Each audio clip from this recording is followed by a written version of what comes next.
Welcome everybody to another episode of IGN Unfiltered, where I get to chat with the best, brightest, most interesting minds in the games industry. Today we are, if the background has not made it obvious, we're at Valve, here covering Half-Life Alyx all month long as part of IGN First.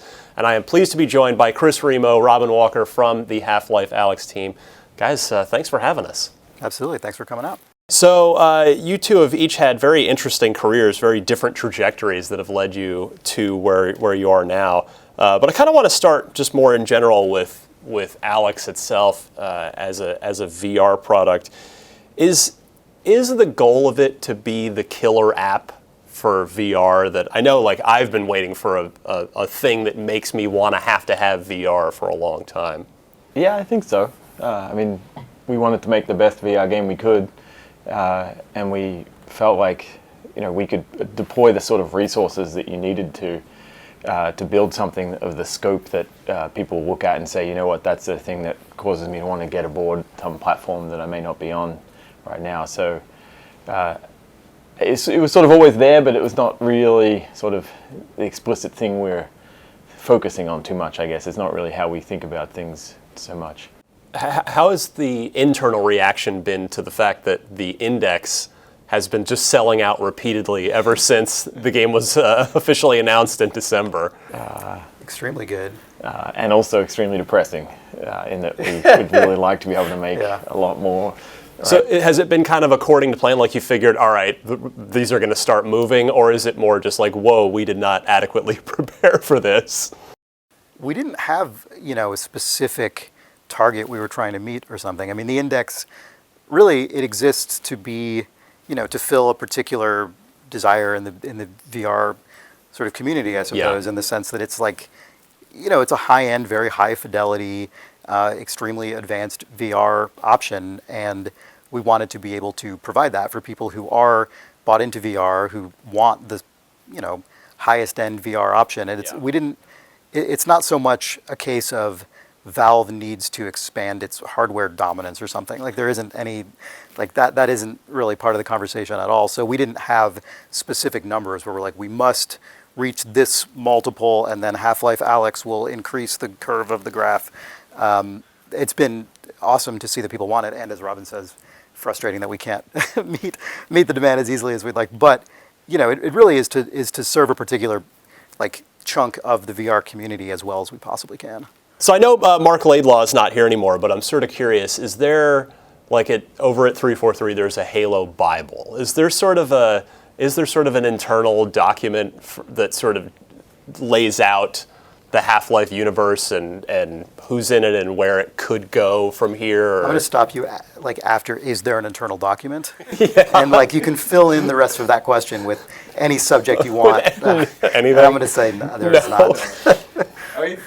But there's a lot of institutional knowledge. There's a huge amount of institutional knowledge. And, I'm not one of the primary writers on this game, but I have been involved in, writing bits of sort of environmental storytelling and things like this.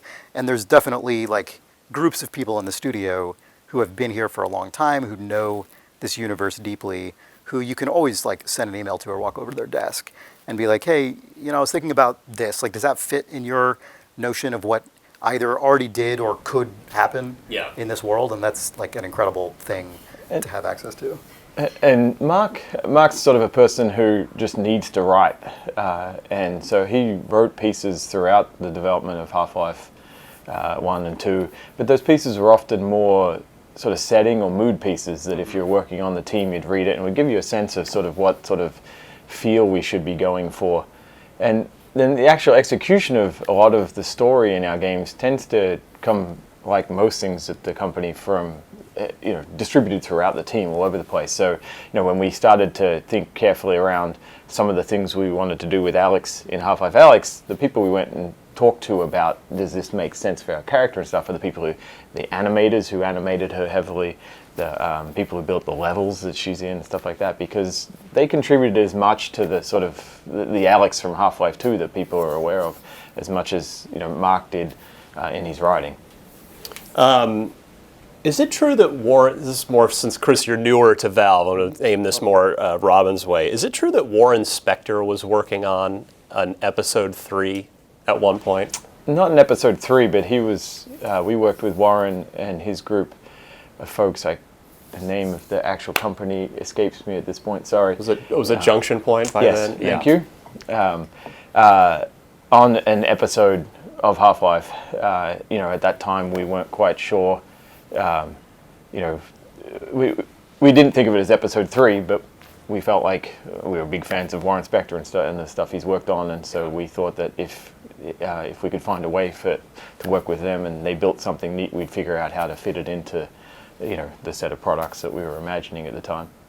I'm curious, back in the day, was where did the idea for the orange box come from, and putting all this stuff into one spot? And did anyone try to tell that person that they were nuts for doing all of that in one $60 package? No, I mean, the orange box is interesting, and I will get probably a detail or two wrong on this, but it's a very interesting choice because it's not, I don't think it comes from the place people assume it comes from. It came from what's essentially an internal problem, which was up until that point, we had only ever made one game at a time. Sorry, I should correct that. We had only ever shipped one game at a time. Yeah. So, we really had to, whenever in the company's history we had multiple games going on at a time, when one of them started essentially entering all right, now we're going to ship, it might be 6 months out, we're going to take this and we're going to finish it and ship it. Most of the other game teams sort of slowed down, and then the final month or so might essentially stop to just pile on and help.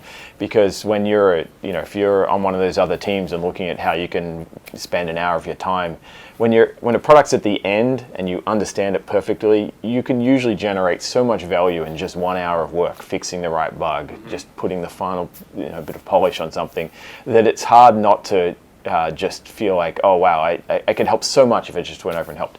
So we've got a company full of people who are really used to doing that. And then we're working on these 3 different games: Team Fortress 2, Episode 2, and Portal. Thank you. And looking at oh man, for the first time, it looks like all these are sort of going to finish around the same time. How are we going to handle this? So that was one problem we're struggling with. Another problem we've got is the case of Portal, which is a product that we are really excited about. We think it's really interesting, but there wasn't a whole lot of first-person shooter puzzle games out there to look around at. And we were bringing people in and playtesting it, as we always do, and they were really enjoying it. But we were getting not really any close to figuring out, how do we talk to people about this? How do we explain it to people? And so there was this. It was also shorter than a triplet. So you've got these various problems swirling around inside the studio, and one of the realizations. And we started running into a bit of problems with, each of these groups not quite having all the they needed to finish their product, and so because we're distributed. Yeah. And so we're looking at, do we try and essentially sort of stop 2 of these and finish one? And we realized what if we essentially create one product? We know that as a company we work really well when every individual sort of optimizing locally, working on the thing they think is most valuable for the product they're on. So we thought, well, if we make one product that we're all part of, then if you happen to be working on TF2 and you realize that, Portal's struggling or vice versa, then you're not hurting your product by jumping over and helping them. You've got to get over there because you don't ship if they're not ready to ship either. And so it was sort of a company level hack on how do we get all these people to consider themselves one big product so they ship. In the end, it caused an enormous number of problems that we just didn't anticipate. Just to pick a couple ones that were interesting, retail had no idea what to do with it at that point, because we're still dealing with retail as a big channel at that point. Yeah. To them, bundles of products are either old or bad games. No one ever bundles a set of new great games, so that was really confusing. We had 5 different games on one CD, and so Xbox's system of tying achievements to CDs just blew up. They're like, you can't have that. So I think they had to write custom code for us for that. It was building TV ads was a nightmare, because you have a 30-second TV ad to explain all 3 really good games in this, and then of course, just because we threw in all the old games too. So there were another. So yeah, there were some people on the sort of messaging or marketing side here who were sort of screaming at the when we hit the point of trying to explain that product to people. So yeah, good times. That's a really good story. That's really good. So Chris, you were in games media. You were doing what I'm doing before for a while there. So when you jumped over to the other side and joined Irrational 2010, what was the thing that surprised you most about kind of being on the outside of development versus crossing over to the inside? That's a good question. I think I was. I mean, this. I hope this doesn't come off as in a way that makes me seem like deluded or something. But I think I was less surprised than I might otherwise have been after spending. So the second half of my game journalism career was at Gama Sutra, which is an industry-facing site, and I weirdly at that point had a lot of friends who worked in game development, and I was accustomed to dealing with developers a lot. Actually, the first game studio at which I ever interviewed was Valve at Robin's invitation. In 1998, Robin flew me up here to interview at Valve, and I was clearly not qualified to work at Valve. I don't even remember entirely why you thought that was like potentially a valuable idea, but so I feel like I was sort of kind of surrounded by that world a little bit already, but it definitely, the thing that's very different is, or one of many things that's very different is, particularly, at a big AAA studio like Irrational, you have all these people and you're all working together on something that is essentially a long-term collaborative creative project, and that's very different to how it felt. Particularly doing online journalism, where you're turning things around very quickly and you're reaching a very big audience every single day. As you well know, like you're turning things around very, very fast. But there's also ways in which I think that really prepared me well for game development in the sense that, when you put something out, you're getting feedback on it immediately. Like you're constantly synthesizing that feedback and determining what is useful and what's not useful and what can I learn from this. And that is also just kind of what game design is in a lot of ways. It's just that you're doing it with playtesters and internally as opposed to shipping things to the public every single day. So I sort of, honestly, it's easier for me to think about what is similar between them, even though they're fundamentally different crafts and jobs. I've always spent more time thinking about what did I learn from each that sort of feeds into the next thing, I guess. Now, Robin, for you came to Valve, you came to professional game development as a modder, I mean it respectfully, an amateur game developer. That's right. Very amateur. What was, like, when you first started doing Team Fortress for Quake, long before Valve reached out to hire you, what was sort of your big dream at that point? I don't even think I really had a dream. I was just building a game that seemed really fun. I mean, I'd messed around making games and so on beforehand myself, but this is long before there are things like Unity or Unreal or any sort of thing that made that easy. And so, had a bunch of friends and we played a lot of multiplayer games every weekend and had big LAN parties and we made lots of games ourselves, I think, board games, and we'd done Doom modding and so on like many other people. And then when it announced that they were going to release Quake C, I remember we started thinking about what sort of stuff we might want to do. We played some various Doom mods we really liked, so the day Quake C came out, I think we downloaded that and started immediately working away at it. And I know we had LAN parties at that point filled with lots of different people, and so we just started. It seemed really obvious to us that you would build sort of a class-based system that attempted to accommodate all the various sort of types of people we had and the skill sets they had and that sort of stuff. At that point, it feels daft in retrospect, or maybe it's just a sign of the differences in times. It never occurred to us that would lead to a game development job. I'd never met anyone in the games industry. I didn't know anyone in the games industry. I found out sort of the extent and of the Australian games industry, after I had already left Australia, and there were lots of great people there doing cool stuff, but I unfortunately never met any of them. In all honesty, I think we were essentially in the games industry by the time we would even really occurred to us.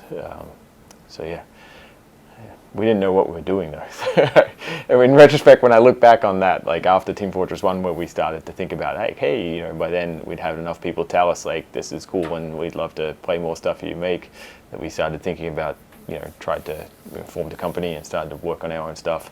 When I look back on that time now, it's like, wow, we threaded the needle of possibility to get to Valve because there were so many sharks or minefields around us that we weren't even aware of at the time. Like as an amateur indie studio trying to get a game onto a retail shelf, that would have essentially been impossible for us at that time. And we just didn't know it. Whereas today, of course, you can just put it on the internet and you're good to go. So did those LAN parties turn into like basically Team Fortress coding design parties? Was there more sort of development that happened than playing? There was a lot of playing. To be clear. We were sort of bizarrely huge deathmatch fans, very into competitive gaming. We used to compete a lot in the Australian, competitive scene and that sort of stuff, like deathmatch, non-Team Fortress. Yeah. And so we would play a lot of that, but we'd also play a bunch of Team Fortress, and it was great. I mean, Chris mentioned playtesters earlier.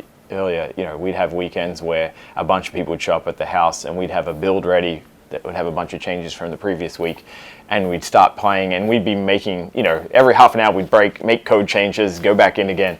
And so it was sort of like this like live, playtesting creation process that was often a lot of fun. That's cool. So when Valve finally does pick up the phone to say, we want to hire you, do you remember that moment? Like, was that a sort of transformative moment for you, or was it just sort of the natural, like, okay, yeah, the natural next step?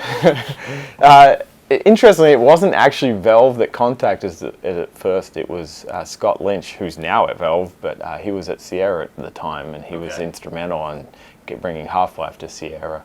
And he was looking for other ways that they could make, Half-Life even bigger and more interesting. And so he contacted us and flew us out, and we met with the Valve folks then. Now, Chris, I got to ask you, I'm a fellow big fan of Tim Schafer and Ron Gilbert. What was it like working? I mean, you co-wrote The Cave with Ron Gilbert. Mm-hmm. What was that experience like? It was really, really great. I have really fond memories of working with Ron on that game. It was very surprising when he asked me to write it with him, and I was extremely nervous about it and gratified. But I will say, for someone who, like, he made, in a lot of ways, he sort of defined what graphic adventure games were. I feel like he sort of defined the period of adventure games that started in the late 80s with, I guess early 90s with Monkey Island 1, but also Maniac Mansion going back a few years, and Monkey Island 2.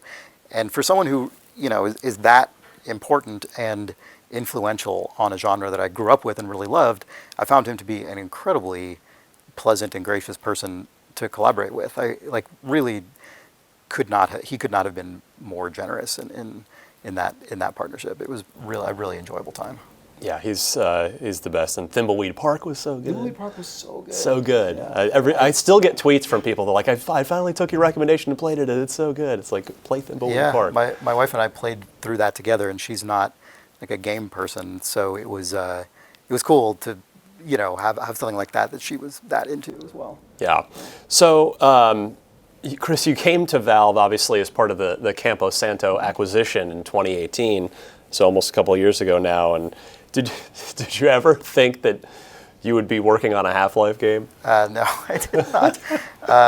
No, I feel like Robin's like minefield and shark analogy is just how I feel like my entire professional life has just been sort of obliviously swimming through sharks. I feel like one of the worst parts about getting older is that your shark detectors get super real. I'm like, oh, there's sharks everywhere, and I was much happier when I was just didn't know there were any sharks, and I never would, and I never, part of that is I never could have, I was so naive, I wouldn't have ever dared to predict anything that would have happened. Yeah, this was totally shocking to me. Like I said earlier, I interviewed here in 2008 and was just so profoundly unqualified to work here. It would definitely not have occurred to me to think I would, more than a decade later, end up here suddenly. It was really surprising. But I mean, Half-Life 1 was an incredibly formative game for me. Like deeply informed how I thought about how games can communicate, what they can communicate, and how they can communicate it, especially the latter. Yeah. And yeah, I absolutely never would have assumed that this would have worked out the way it did. Well, on that note of the original Half-Life and sort of informing the way you look at games, and for both of you guys, I'm sort of curious what, with Alyx, when this airs, I think the game will be out or about to come out. What is the goal? How does Half-Life Alyx try to move the first-person shooter genre forward?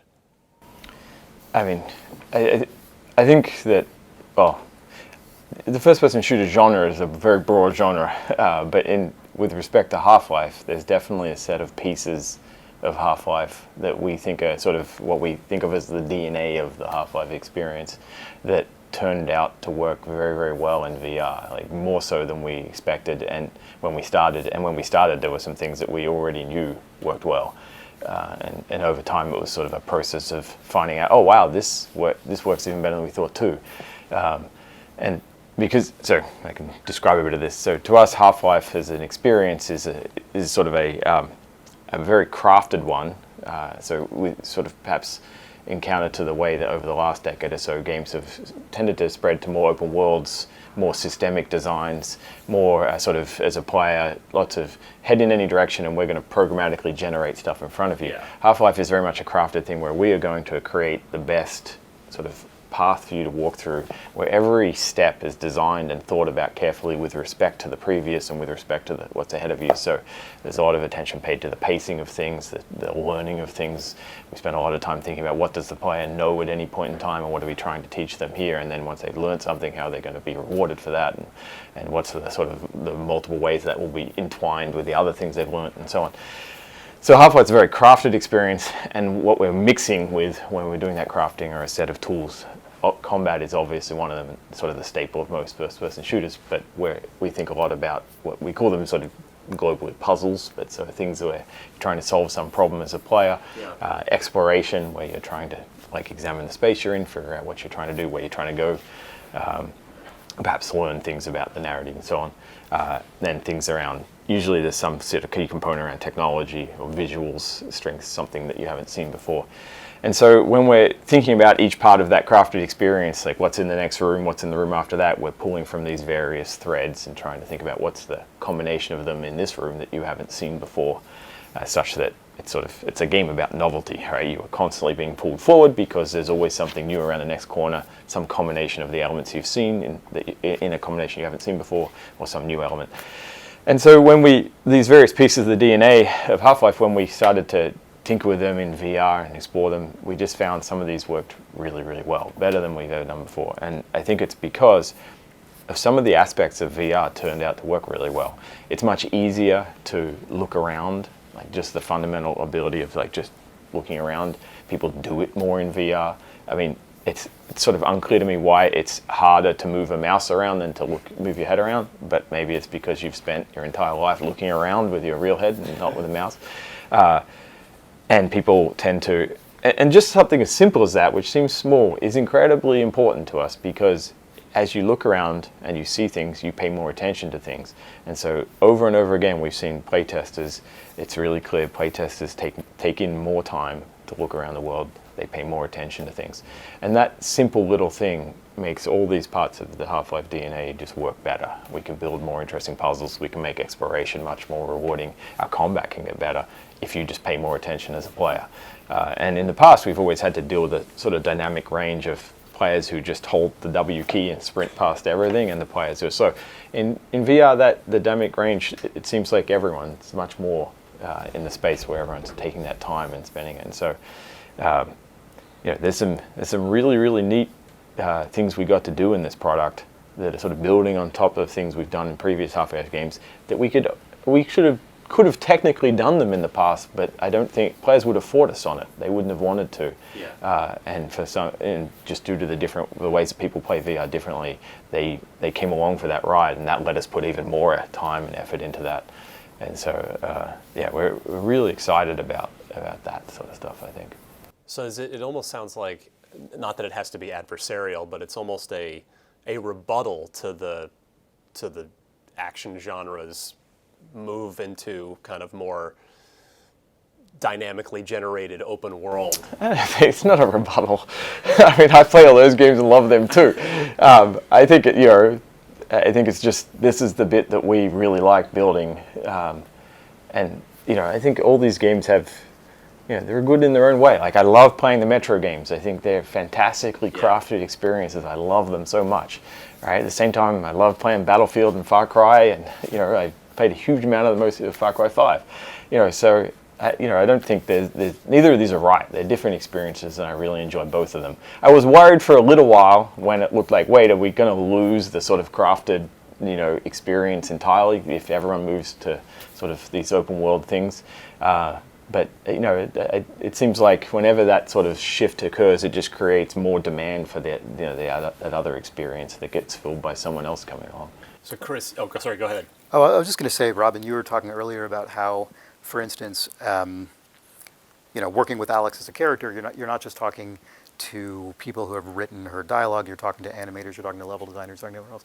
And I think part of what you're sort of getting at there is that the thing that makes up a Half-Life game or any game is like the totality of all the parts of it that the player is experiencing, including all the like visual assets, like what you're hearing, the spaces you're in, everything else. And I think with this game, if this game was a VR game, unlike prior Half-Life games, and an open world game, unlike prior Half-Life games, and Alyx Vance as opposed to Gordon Freeman, and all these things, and you're changing like every element of it, I think you almost ask, well, what about it is a Half-Life game at that point? Which doesn't mean you couldn't make a Half-Life game about which all of those things are true. I'm sure you definitely could. But I think there's something about this experience that so much of it feels new and recontextualizing. I personally think it's extremely valuable to have like, oh yeah, this is a Half-Life experience. Like this in many ways feels like what I really deeply want out of a Half-Life experience. Like, capital H, capital L. I guess it's always capital because it's a proper noun.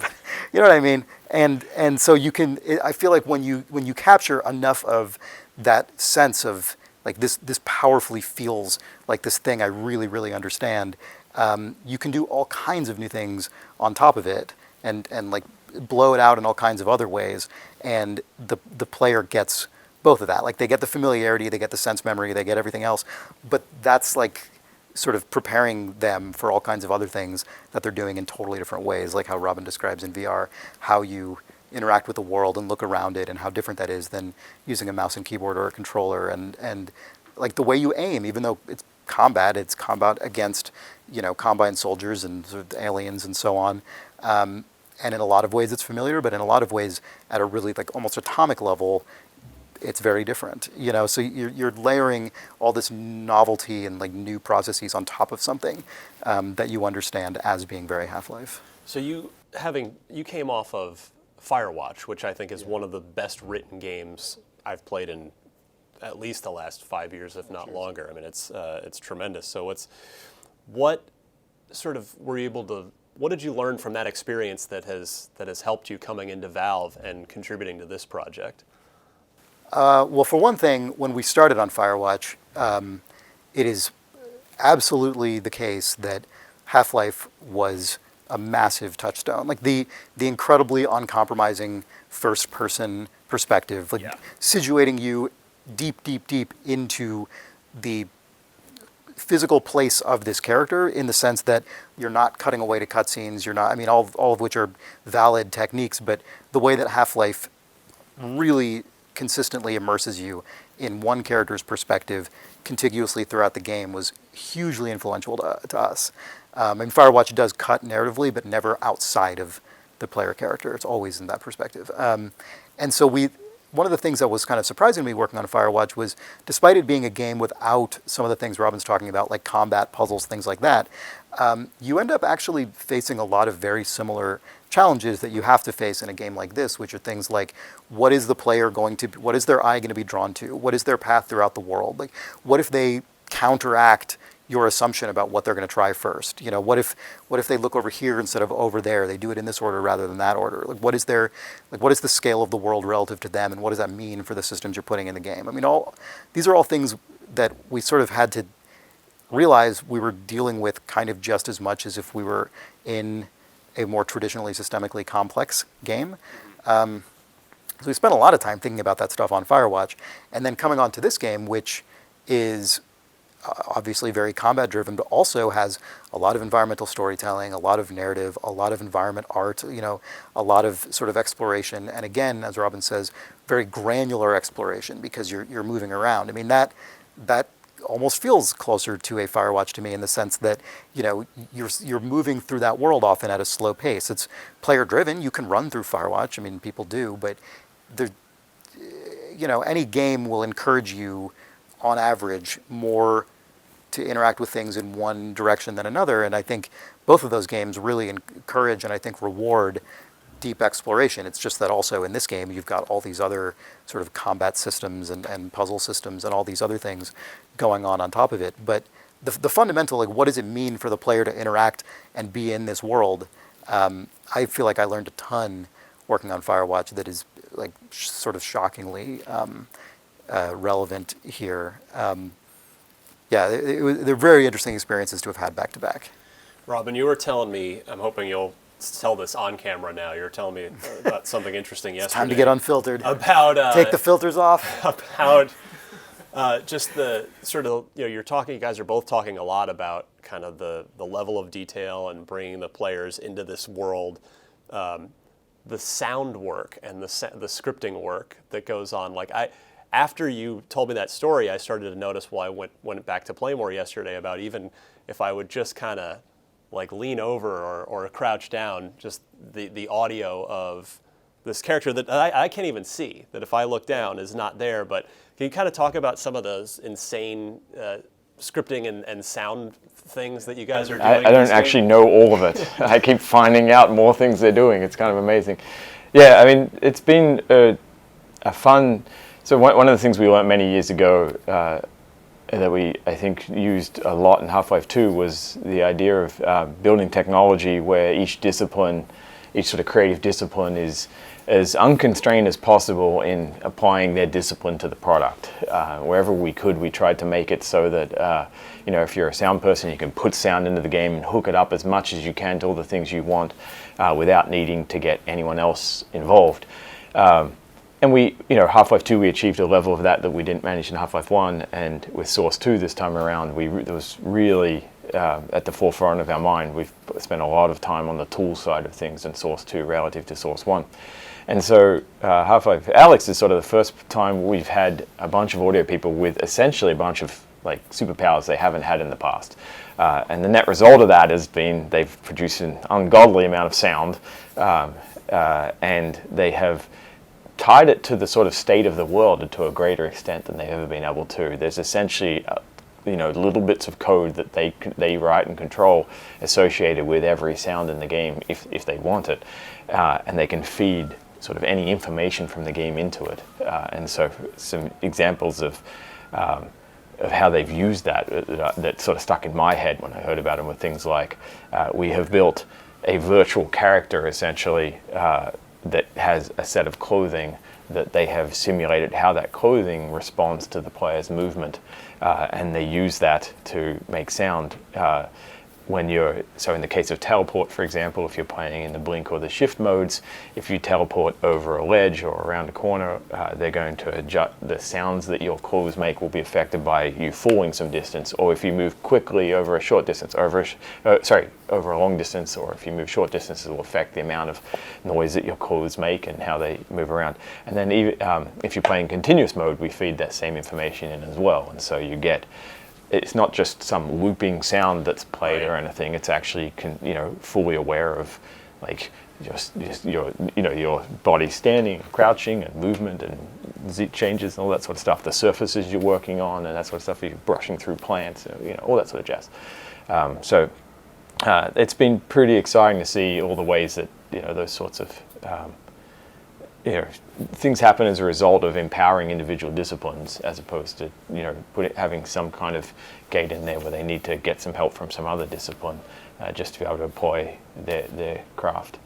So it's stuff that most players probably won't even consciously notice that. They don't, but it's amazing. Sound is, I'm not a sound audio engineer or anything, so they can always speak to this better, but sound is just one of those things where people often they will appreciate, but not sort of in the forefront of their mind, notice all of the work you put in. But I think that's in some ways our role to play as the creators in things like this. Fundamentally, we have to think about every part of the product more than players ever do, right? That's sort of, so, our hope is always that whenever players sort of lift up a rock in our game, there's a bunch more work under it than they imagined that could be possible. One of the great things about Half-Life Alyx, it was so fun to work on, is that because players paid so much attention, we could really justify spending that time on everything. So it was really, sometimes in previous games, Half-Life 2, Half-Life 1, when you've got a player who can literally run at a speed that is faster than a human can, you're looking at, you watch a playtest and one playtester might interact with an object in some way that makes you really want to, I want to make that better, I want to add some value to that, and but 90% of other playtesters barrel through that room at 100 times an hour, and there's a bug in the next room, and it's like, I got to go fix that bug, it's more important. But in this game, we got to spend that time on everything because players all do that. That's cool. So that was the fun. So on that note for both of you guys, so how does Source 2 help propel Alyx forward and vice versa, of Alyx propelling Source 2 forward? Yes and yes. The thing I just touched on is actually a huge deal. But it's in this way that I think it's hard to point to a specific thing in Half-Life Alyx that is the result of some of the tool changes, but everything in Half-Life Alyx is better as a result of the tool changes. So for example, another thing we did here it seems like a simple thing, but had a huge impact on the product, was we significantly improved the ability for multiple people and multiple disciplines to work on the same area of the game at the same time. And so that allowed, for any given map in the game, there's a level designer who's building geometry and all that sort of stuff, but there's an audio person, say, who wants to go in and they've got a bunch of sounds and they want to be able to control where they're coming from and timings and all that sort of stuff. You may have artists coming in and moving geometry around and wanting to change stuff. You may have an AI programmer going in there and wanting to adjust a bunch of stuff and how the AI. In the past, with Source 1, it was just hard enough that often we tended to push that stuff through the level designer. There might be a little bit too much risk in changing it for, if you're not the level designer and so on. And so we did that stuff, but just to a much lesser extent, because it would get filtered through one person. And so by allowing everyone to basically just work independently in levels at the same time, I left animators out. Animators was huge. Empowering animators to be able to basically go in and customize animations somewhere in the game to their heart's content, modify geometry or whatever they needed to do that. That was huge as well. So as a result of just a simple thing like that Source 2 enabled, there's a density of content in Half-Life Alyx that is just far greater than we've done in the past. And so I can't point to hey, that is there because of this little thing, but I can tell you an enormous amount of the game is impacted by just a simple thing like that. And Source 2 is essentially that writ large. Yeah. Right? Our goal with Source 2 was fundamentally to focus on the tools by which we build games. We were really interested in that. We felt like that was a big constraining factor. The rendering technology, all that sort of stuff, it's advanced, it's straightforward in a lot of ways. The rendering programs are screaming at me right now, probably. Literally the least straightforward discipline on the planet. Whatever, is a bunch of math. High-end graphics program. That's right. But yeah, I did make that very interesting, so they're all happy again. Anyways, but it was tools that we felt like, when we looked at what is it that we're leaving Half-Life 2 in the episodes and Source 1 games feeling like is hampering us the most creatively in terms of achieving the things we think customers really want from us, we felt it was tools that were the main thing. That seems like a really good advertisement for Source 2. I think you might get some emails from developers wait, a bunch of our team can work on a thing at the same time without having to re-render, redo a new build. That sounds like it's just a massive bottleneck. I'm sure most other engines do this already too. We're always late to the party. Well, meanwhile, at Valve, I've only ever worked with Source 2, so as far as I'm concerned, I take that all for granted. That's right. And it's not very impressive at all. It's just Well, always it's been time that for you to way go the whole back. time I've been here. Just your day-to-day life. Yeah. No, it's very nice. So you guys refuted a rumor about Left 4 Dead 3 not too long ago, saying, quote, "We did briefly explore some Left 4 Dead next-gen opportunities a few years ago." And I hear the giggling already, so we're going to continue with this. We get even more unfiltered. That's right. But we are Not until absolutely I not pick the working. chair up. We are absolutely not working on anything Left 4 Dead related now, and haven't for years. So, can I ask sort of what you guys were playing around with conceptually, and how far that got? I'm trying to remember. I mean, we used parts of Left 4 Dead. We used parts of a Left 4 Dead level as like the first bit of level geometry to start building in Source 2. Yeah. And so bits of that got out. It was essentially a rendering test, and people thought that meant we were working on Left 4 Dead, and so some of that we're responding to is that. Later on, we built some stuff. There was, Source 2. We've built a number of different things over the years, like technology. You could write a whole book. In fact, I think someone should go, and some gaming historian should go write a whole book about how engines are like one of the most interesting problems when it comes to game development, and probably the source of more like collapse of game studios than perhaps any other thing. And that building technology is an incredibly hard thing to do because if you don't know what your game is, you don't know what technology to build. But until you've built some technology, you don't know what game you can build. And so you're constantly going back and forth, and having the wrong technology for the game you're trying to build can be catastrophic for you. And once you've built an engine in a game, there's this feeling that like we've solved it, right? Like we built Half-Life 1, we've built Source 1, we've figured it out. But the problem is you might be able to build that same game once, maybe twice more before customers say, "That's great, I want something new," and now you've got to build new technology again, and you're back in the high risk part again. So we built lots of different things. As part of building technology in Source 2, there's constantly technology people saying, "Okay, but what are we going to do with this? I need to know what kind of constraints I have, what kind of requirements I have." And so we're always, there were groups here who would generate a sort of a product in mind that would attempt to be a target for Source 2.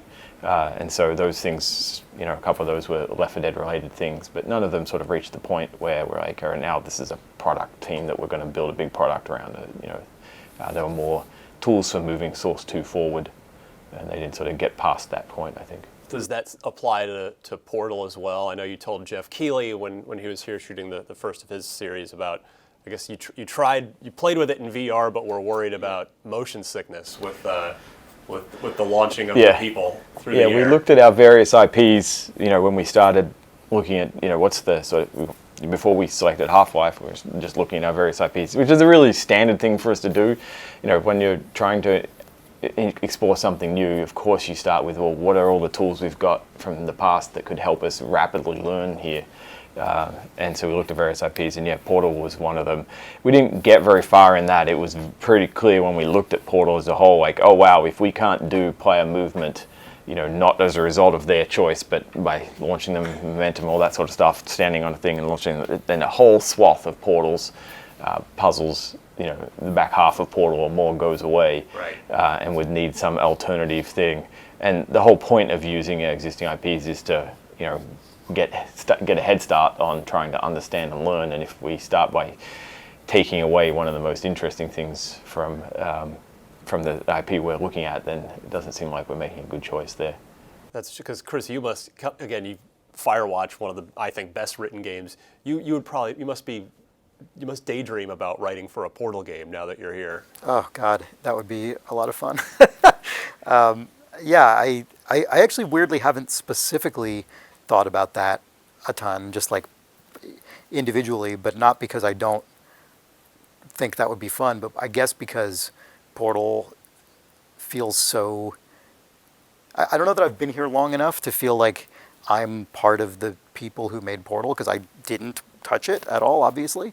And that game, those two games, but particularly I remember how I felt playing Portal 1 for the first time, actually here at the Valve office, or not this building, but Valve's office at the time.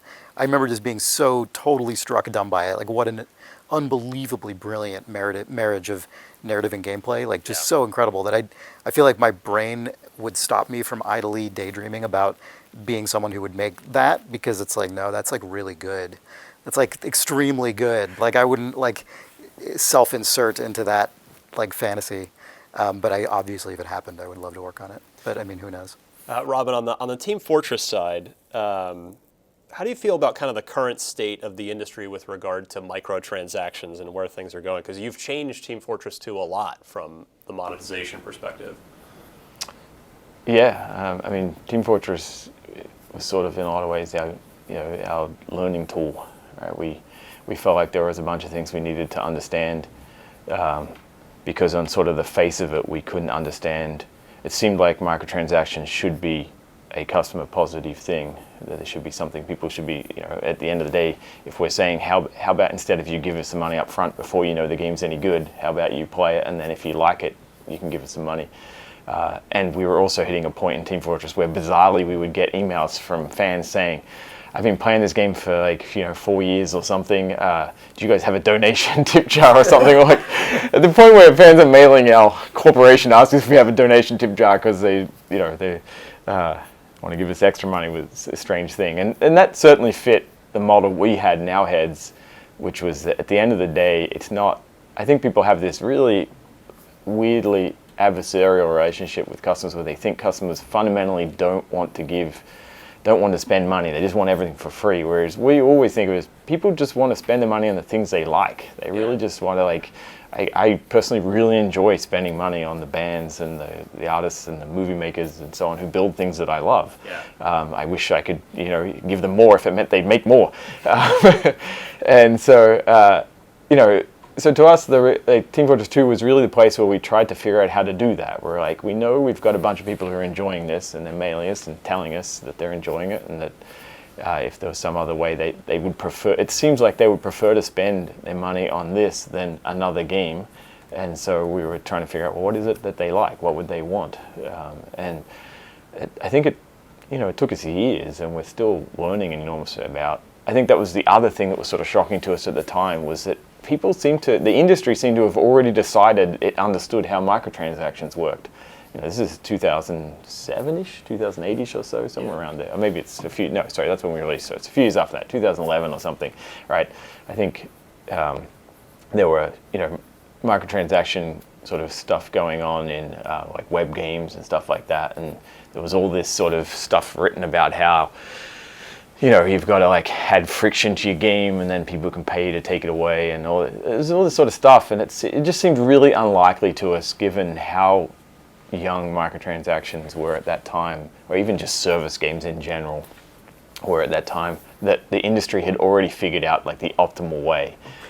And we felt like everything that was being done then was basically teaching players, that they were, to regret every bit of the dollar they spent.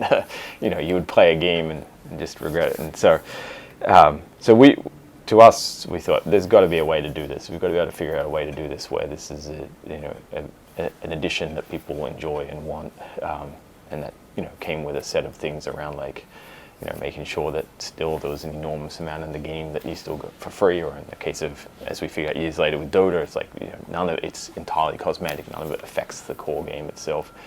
And so I think we start that in TF2, but man, we're still learning today about those things, and I think some of the stuff TF2 is sort of the roughest version of it, really, because we're just learning so much, and we don't know what we're doing, and I think customers at the time also didn't really know what to make of it, and it took us a while to figure that out. But when I look at Counter-Strike and Dota today, where I think we've really sort of figured out the way to do that in a way that customers appreciate, that doesn't feel like you have to do it if you're uninterested, and the good side effect of that is we get to take games like Counter-Strike or Dota and say, if you don't want to spend any money at all, you can still play these amazing games completely for free, because we figured out a way to do this that other customers who are happy to spend some money enjoy. Does Source 2 get your brain thinking about Team Fortress 3 proper at all? I mean, clearly we're going to have to just do all the 3s now, right? I mean, Gotta start. It sounded like you and Chris were about to announce Portal 3, so... Yeah, we're doing it. Yeah, so... I mean, When we you're get doing to it. my desk, I'll show you the... Okay, that's right. Oh, wait, no, don't we need Source 3? That's right, yeah. All right. Yeah, all right. filters are coming back on. Does I guess what is the end? What does success look like for Alyx from either the financial side and the sort of critical player reception side? Like, are there goals for that, or do you guys not have to worry about that being with no like publishing overlord? I mean, we don't have to worry about it in the sense that, like, oh no, we may have to find a new job if no one likes the game. We'll be incredibly depressed. But no, I think on the financial side, what matters is that we can continue to drive VR forward in a way where a lot of other studios who aren't perhaps in the position we're in are able to build viable businesses in that space. I think that so the sales are very important in that sense, right? It doesn't matter how critically acclaimed it is if at the end of the day people don't buy it and the developers, other VR developers looking to say, well, I guess I still can't make VR games yet. And there's obviously an audience there. We've seen a bunch of success in a bunch of the recent titles, but we really hope to just expand that significantly so that all the titles that have shipped in the past see an increase in their customer bases, but also that more devs will jump aboard and say, like, you know what, this does look really interesting. On that side. But on that said, I think for most of us, we're really worried about the critical side of things. We care a heck of a lot about what Half-Life fans think about it, what VR fans think about it, what new Half-Life fans think about it. I think that to some extent, some of the questions that all of our fans have asked over the last decade or so are questions that we've asked ourselves. Like, can we still do this? Do we still have it? Those are questions which probably we've spent an equivalent or more time worrying about than our fans even have. And so, hopefully, I think one of the things we all look towards, and one of the reasons, like, the moment you finish playing some, we're like, hey, so what do you think? Is because we all really want to, find out. Like, we think we've built something really good, and we really hope that it is good, and we hope their fans think. In fact, it's terribly unfair, I think, that if this is going out after the game is out, whoever's watching this knows everything about it, and we have no idea right now. So hopefully they liked it. Will either of you read reviews? I'll read some reviews.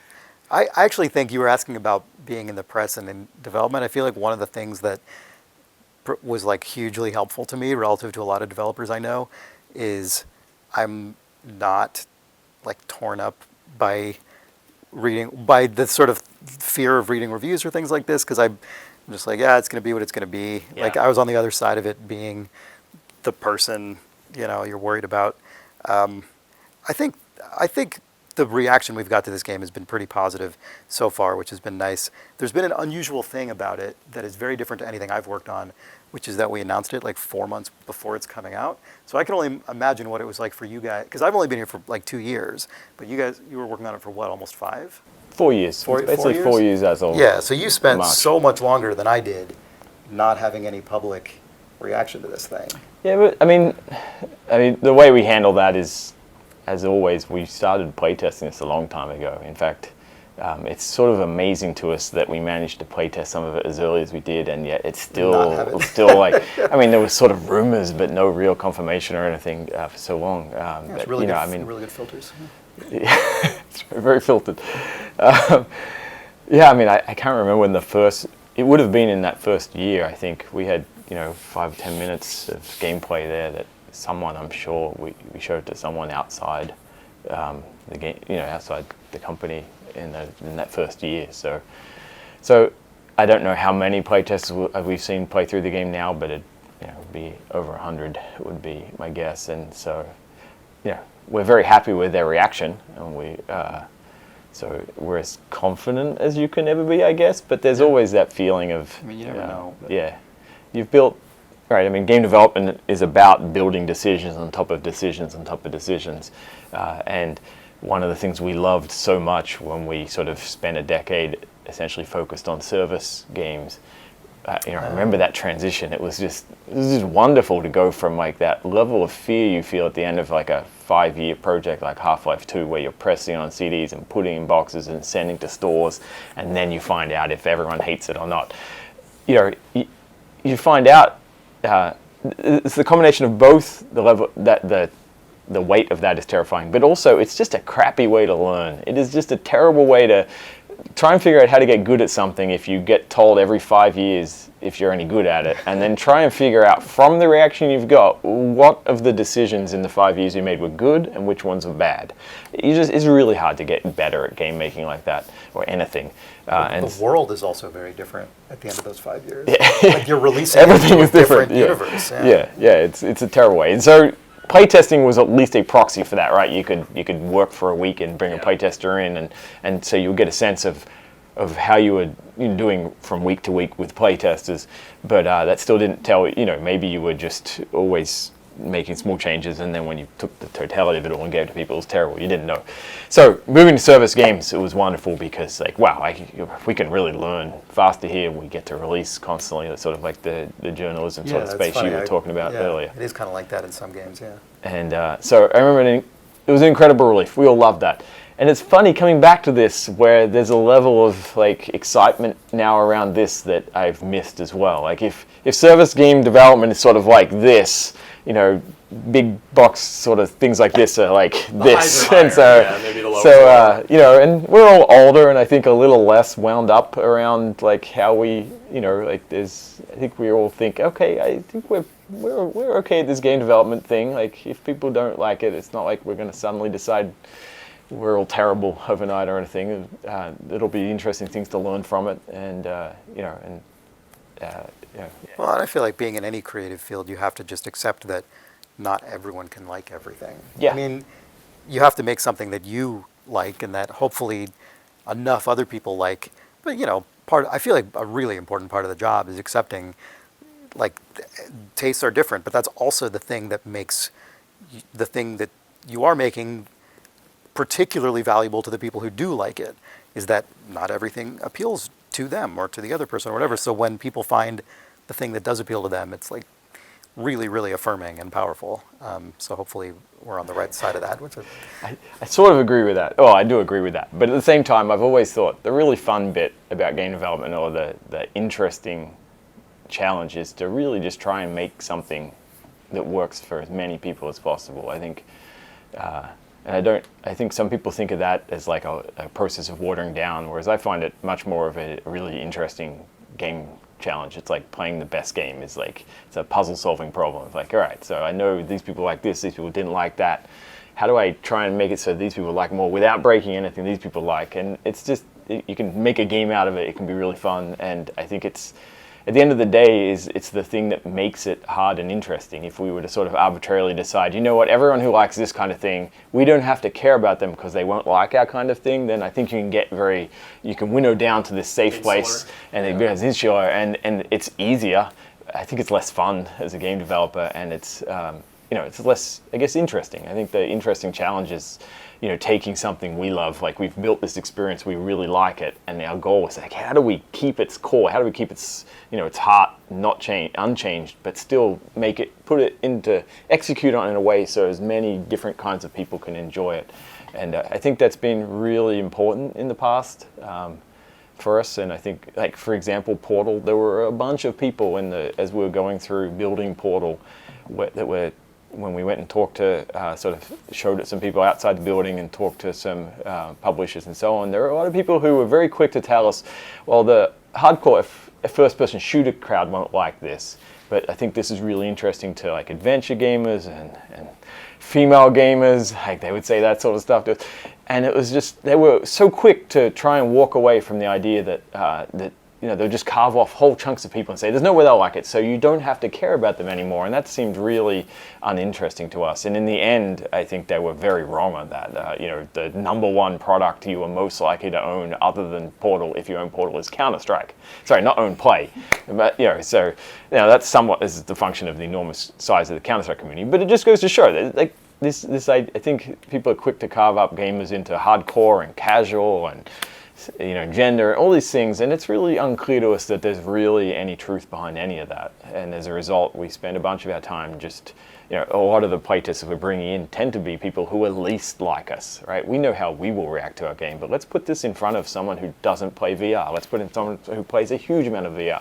Let's put in someone who plays, only this kind of VR game. Let's put this in front of someone who's played no Half-Life before. Let's put in front of, you've got to do all these things, and in our experience, you often find that making the game work for one of those people improves it for a bunch of the other people. It's not like we got to take the cool thing out because that guy didn't understand it, and so it's not that. It's much more of a problem-solving and interesting approach. All right, last question. Leave us with this. Now that it's done, Half-Life Alyx is done, a new Half-Life game has been made. Is that, do you feel like we did it, we've said something in this universe, that's it for a while, or are you guys now, especially as more of a newcomer to the company, Chris, are you guys more energized, that you want to keep going and play around in Half-Life some more? I think much more the latter than the former, for sure. Yeah, I mean, as you say, I've only been here for a couple of years, so I didn't work on any other Half-Life game before this, but it's really clear that people at the studio really, really like working in this universe and have really enjoyed making this game, and why wouldn't you? I mean, it makes a lot of sense, and it's been really. Again, for me, someone only been here a couple of years, it is sort of amazing to come in contact with all this stuff that I recognize so deeply, but see what it means in a modern context. That's incredibly exciting and paints all kinds of pictures, and I don't they're all hazy pictures. I don't know what any of them are, but It feels like people are very excited about the Half-Life universe, for sure. Robin? Yeah, I mean, hopefully, everyone liked the game and they want more of it. I can only really echo what Chris said. We've really enjoyed building this. It was a heck of a lot of fun to go back to and, sort of deliver on, I think, what hopefully everyone wanted from us. And I hope we get to build more of it. I hope everyone didn't hate it, and now we have to slink away and spend another 13 years trying to figure out what our next shot at the whole thing is. So yes, I hope you see more from us a lot sooner than last time. Half-Life 3 confirmed. We did it.